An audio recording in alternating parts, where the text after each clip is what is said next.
سلام، امروز اومدیم هایپر استار قسمت بهداشت دهانش. گفتم واسهتون یه فیلم بگیرم با انواع دهانشویی ها آشنا بشیم. این دهانشوی کلورهکسیدین 2% بیشتر برای بعد جراحی ها یا التهاب‌های لثه استفاده میشه.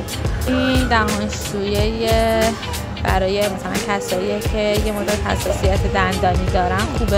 یه سری دهانشویی دیگه هم هستن، مثلا اینا دهانشویی آنتی پلاکشه، یعنی باعث میشه که جرم و پلاک کمتر روی دندوناتون بشینه.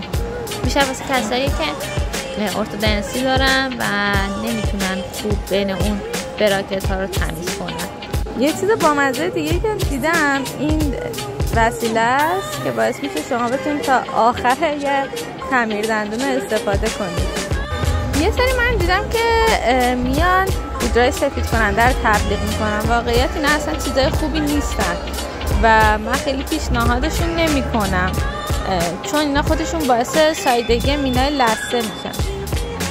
اینا هم مسواک‌های بین دندانی هن. معمولا اینا رو برای کسایی که مثلا ارتودنسی دارن یا بریج دارن داخل دهانشون یا ایمپلنت دارن توصیه میکنیم تا بتونن اون بین روکشاشون رو خوب تمیز کنن.